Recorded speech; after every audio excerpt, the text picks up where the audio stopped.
만나는 시간 나우 함께하고 계시는 지금 시각 10시 40분 55초 막 지나고 있습니다. 이번에는 다문화 가정에 대한 이해를 돕고 함께 더불어 잘 살기 위해 저희가 마련한 코너죠. 지금은 글로벌 시대 한국건강가정진흥원 강복정 본부장님과 함께합니다. 안녕하세요. 네, 안녕하세요. 저희가 이 코너를 처음 시작한 게 3월이었잖아요. 근데 벌써 오늘이 마지막 시간입니다. 근데 진짜 시간이 빠르네요. 네. 네. 저희가 지금 3월에 시작해서 오늘 7월 30일까지 지금 22회 네, 방송을 했죠. 네, 어떻게 지금까지 하셨어요? 어떠세요? 한 해 한 해 다 생각이 나는데요. 네. 제일 처음에 좀 다문화라는 그런 단어에 대한 설명을 좀 많이 해뒀던 생각도 나고, 저희 사장님께서 이제 그 개그맨인 정철규 씨와 함께 정철규 강사님으로 지금 활동하고 계시죠. 나와서 굉장히 유쾌하게 방송했던 것도 생각나고요. 네. 많은 또 다른 결혼 이민자 분들이나 기관에서 연계해 주신 분들도 생각이 많이 납니다. 네. 그래서 저희가 오늘은 마지막 시간이기도 해서 22번의 방송을 지금까지 했고요. 그래서 청취자분들이 가장 재밌어 했고 궁금해하고 관심 가졌던 부분들을 총 정리해보는 시간을 저희가 오늘은 준비를 했습니다.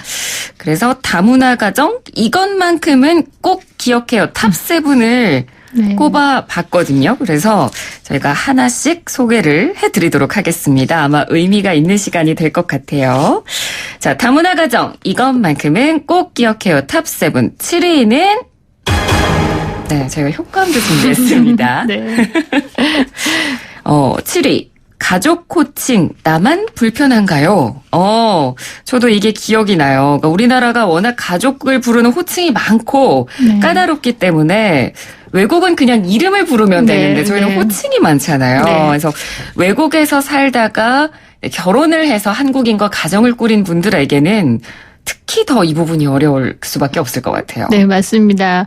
호칭을 통해서 사실은 관계가 결정이 되는데요. 네. 호칭이 불편해지면 관계도 굉장히 서먹해지거든요. 특히 이제 결혼해서 오신 분들이 그 본국에서 쓰지 않았던 시댁, 처가, 도련님, 처제처럼 가족 호칭 중에서 요즘 추세에 맞게 변하지 못하는 약간의 가부장적인 요소가 있는 그런 것들이 있고요. 네. 그래서 이런 부분에 대해서 좀 논의가 많이 필요했다는 취지의 말씀을 드렸었는데 가족 호칭 관련해서는 여성가족부가 5월에 가정의 달 행사 때 저희가 공모했던 그런 그 사례들을 좀 전시도 했었고요. 네. 같은 달에는 한국건강가정진흥원 가족 포럼 때 굉장히 열띤 토론이 있어서 언론에도 많이 보도가 됐었는데 네. 저희가 공모했던 것 중에 장인어른 장모님을 그냥 어머님 아버님으로 부른다든가 증조 할머니 증조 할아버지를 최고 할아버지로 부른다든가 이런 사례들이 있었습니다. 네.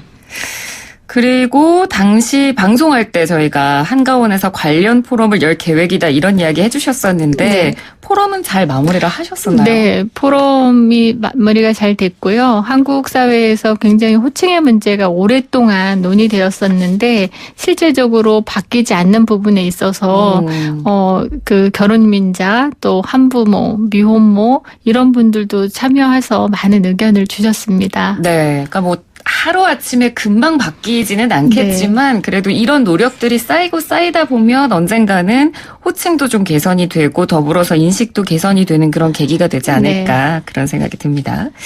자, 다문화 가정 이것만큼은 꼭 기억해요. 탑7 7위 알아봤고요. 다음은 6위입니다. 다문화 수용성. 이라는 키워드가 6위를 차지했습니다. 이 청취자분들 반응 중에서도 이 다문화 수용성이라는 단어 자체를 처음 알게 됐다 네. 하는 분들도 계셨어요. 네, 간단히 말씀드리면 수용성이라는 건 어떤 것을 받아들이는 능력인데요. 네. 다문화 수용성은 말 그대로 다문화를 받아들이는 능력입니다. 한국 사회에서는 2006년부터 다문화 정책이 추진되면서 다문화라는 정책 용어가 만들어졌고 이런 부분이 그 교과서에서 단일민족이라는 단어가 삭제될 만큼 굉장히 많은 변화를 일으켰고 최근에 방송에서도 내국인, 외국인이 함께 등장해서 풍부한 소재로 많이 즐거움을 주잖아요. 네. 그리고 전국 어디서나 다양한 문화와 사람들을 이제 접할 수 있는데 그럼에도 불구하고 제가 지난 5월에 여성가족부의 제3차 다문화 수용성 조사 결과를 소개해드렸는데요. 청소년들은 다문화 수용성이 계속 높아지고 있는데 일반 국민들은 높아졌다가 다소 낮아지는 경향이 있었습니다. 그렇군요. 저도 생각해보면 학창시절에 이 단일민족이란 단어를 참 많이 학교에서 네. 강조를 했던 것 같아요. 근데 지금은 이제 교과서 자체에 없어지긴 했는데 앞으로도 사실 다문화 수용성을 높이기 위한 방안들 많이 필요할 겁니다. 네.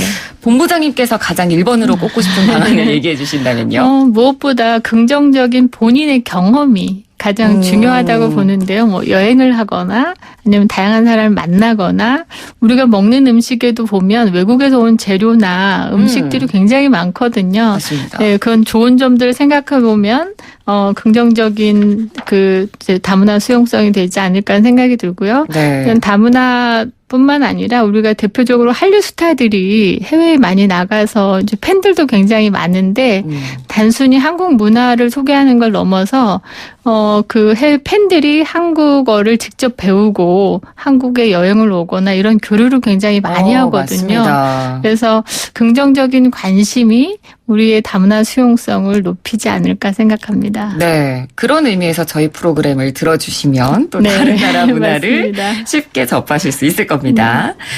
자, 다문화 가정 이것만큼은 꼭 기억해요. 탑7 영광의 5위는 다문화 자녀의 이중 언어입니다. 부모님 중 한 분이 외국어를 쓰다 보니까 이 다문화 가족 자녀들이 또래 친구들에 비해서 한국어 구사력이 조금 떨어지는 경우가 생길 수 있죠. 네. 그래서 이 부분에 위축되는 아이들이 있을 수도 있는데 한국어 구사력은 좀 떨어질 수 있어도 남들이 못하는 또 다른 언어를 할 수 있다는 거, 이중 언어가 가능하다는 네. 거.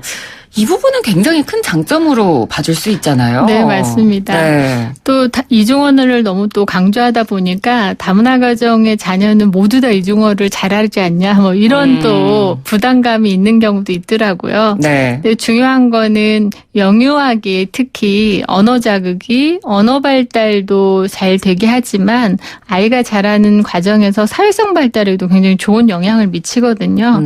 최근에 모 TV 프로그램에서 한 3세 아이가 있었는데 아빠는 한국인, 엄마는 스위스 출신의 엄마입니다. 네. 근데 옹알이를 하는데 도대체 저 옹알이는 뭘지 보통 엄마 아빠들이 다 좀 이해는 하는데도 정말 이해가 안 되는 부분이 있어서 아이의 요구를 빨리빨리 좀 들어주지 못하는 게 있었는데 알고 봤더니 독일어로 하고 있었고 네. 시간이 지날수록 가정에서 사용하는 독일어, 영어, 한국어를 아이가 옹알이로 조금씩 하고 있었던 거죠. 네. 그래서 아이는 혼자 자라는 것이 아니라 역시 가정이나 어린이집, 학교, 사회에서 자라기 때문에 이런 부분에서 환경을 만드는 게 굉장히 네. 중요하죠. 그래서 우리가 이제 다문화, 비다문화 가정을 떠나서 다양하게 이런 환경에 접할 수 있도록 한다면 굉장히 한국 사회가 글로벌 경쟁력이 높아질 수 있는 아이들을 많이 키울 수 있지 않을까 생각이 듭니다. 네. 자, 다문화 가정 이것만큼은 꼭 기억해요. 탑7 계속해서 순위 알아보겠습니다. 4위는 서로 다른 문화 이야기 이렇게 달라요입니다. 이거 반응이 굉장히 좋았어요. 네. 저희가 3주에 걸쳐서 9개 나라의 문화를 한국의 문화와 비교해보는 시간이었거든요. 그러니까 네. 주변에 외국인 친구들이 많은데 내가 무심코 아무렇지도 않게 했던 행동이 그 나라에서는 예의에 어긋나는 행동이었다. 네. 이런 부분에 대해서 많이 배웠다. 네. 이런 좋은 반응들이 있었습니다. 네, 저희가 식사 예절이나 선물 문화 같은 실생활에 유용한 정보들을 많이 다뤘었던 것 같습니다. 네. 하지만 지금은 약간 기억이 가물가물해지셨을 수도 있으니까 네. 대표적으로 몇 개만 좀 소개를 다시 해주신다면요. 바로 지난주에 제가 손가락 표현으로 뭐 따봉, 최고, 뭐 오케이, 뿌이라는 표현을 했었는데 나라마다 그 의미가 좀 다른 했던 게 있었고요. 네. 오늘은 이제 우리가 흔히 하는 제스처 중에서 긍정적으로 표현할 때는 고개를 끄덕끄덕하고 부정적인 표현을 할 때는 도리도리 형태를 네. 하잖아요. 네. 근데 필리핀의 경우에는 긍정적인 표시를 할 때는 고개를 위로 하고 부정적인 표시를 할 때는 고개를 아래로 내린다고 합니다. 똑같은 제스처라도 이렇게 나라마다 다른 의미가 있기 때문에 여러분들이 다문화 가족을 만나거나 외국인을 만나실 때 미리 알아두시면 좋겠고요. 또 하나는 산후조리가 이제 결혼이민자분들은 보통 아이를 출산하는 경우들이 많이 있는데 귀한 아이를 낳았는데 왜 나한테 이렇게 하찮은 미역으로 국을 한 달 동안이나 끓여주나 해서 굉장히 우울증까지 걸리는 사례도 있다고 합니다. 네. 그래서 왜냐면 그 나라의 미역은 너무나 흔한 거고 다른 음식도 많기 때문에 미역을 네. 안 먹는 경우인데 저희 나라가 좀 미역으로 산후조리를 많이 하는 경우가 있죠. 그래서 혹시 다문화 가족분이나 주변에 출산을 앞둔 다문화 가정을 알고 계시는 분들은 각 해당 국가의 산후조리 문화에 대해서 미리 공부하시면 도움이 될 것 같습니다. 네, 이 부분에 저도 그 다문화 가정 여성분하고 전화 연결했던 거 기억납니다. 그래서 미역 너무 싫고 고기는 왜 없는 국을 이렇게 자꾸 주셨는지 모르겠다 이 얘기를 하셨던 게 저도 굉장히 인상이 깊습니다. 자, 다문화 가정 이것만큼은 꼭 기억해요. 탑7 이제 금은 동메달만 남아있는 상황이네요. 3위는 네, 본부장님이 소개해 주시죠. 네, 다문화 포털 사이트 다누리입니다. 다누리. 저희가 여러 번 소개를 해드렸어요. 네. 다문화를 뜻하는 다, 그리고 홈페이지에 순 우리말인 누리집에서 누리를 따와서 다누리라는 이름이 만들어졌다라고 이야기를 해주셨었는데 총 13개 나라의 언어로 정보를 찾아볼 수 있죠. 네. 한국어, 영어, 중국어, 베트남어, 타갈로그어, 크메르어 등등 13개 언어로 서비스가 제공이 되고 있는데 한국에서는 있지 않은 아주 드문 사이트고요. 연간 120만 명의 누적 인원이 이제 방문하고 있습니다. 네. 그래서 생활 정보, 교육 정보, 취업 채용 정보, 다문화 이해, 다문화 소식 등 매우 유용한 정보들이 있기 때문에 앞으로도 쭉 관심 가지고 방문해 주시기 바랍니다. 네. 이벤트도 많이 하고 있습니다. 네, 관심 있으신 분들은 한번 검색해서 찾아봐 주시고요. 네. 자, 이것만큼은 꼭 기억해요. 탑7 영광의 2위는 다문화 가족을 위한 법률 구조 서비스. 제법 거의가 최근에 했습니다. 다문화 가족분들이 억울한 일을 당하거나, 그러니까 이혼을 하는 그런 일이 발생했다거나, 법적인 문제로 좀 골치가 아픈 경우가 생길 수 있습니다. 이런 부분에 대한 법률 지원에 대해서 소개를 해주셨었죠? 네. 한국건강가정진흥원에서는 2015년부터 양육비 이행 관리원을 두어서 양육비 이행 지원 서비스들을 하고 있는데요.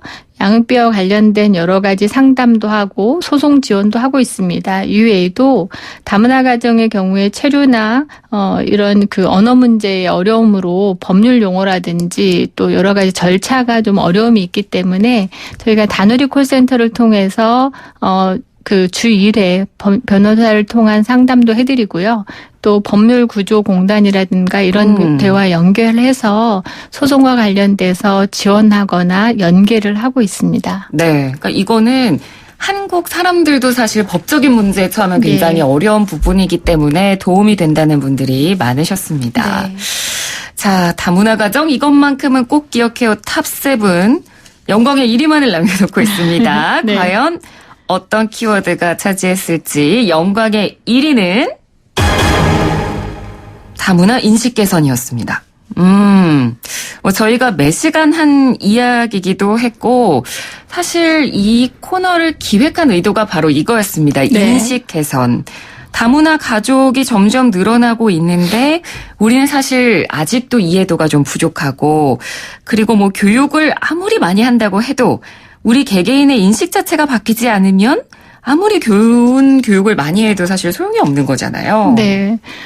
이 부분에 대해서는 이제 우리 한국에서 여성가족부와 저희 한국건강가정진흥원뿐만 아니라 교육부, 문화체육관광부 등 많은 기관에서 이런 사업들을 하고 있는데요. 네. 아나운서님께서 방금 말씀하셨듯이 교육보다 중요한 게 인식과 태도의 변화입니다. 개인의 다문화 수용소 을 좀 중간중간 점검해보고 가까이서부터 다문화에 대한 부정적인 인식을 버리고 좀 존중하는 그런 태도가 나한테 있는지 그런 것들을 들여다보면 굉장히 좋을 것 같습니다. 네. 평범한 사례는 아닌데 좀 그 공감이 덜할 수도 있지만 모 방송에서 소개됐던 특별한 사례입니다. 네. 10년 전에 캄보디아에서 한국으로 결혼해서 온 결혼 이민자가 있는데요.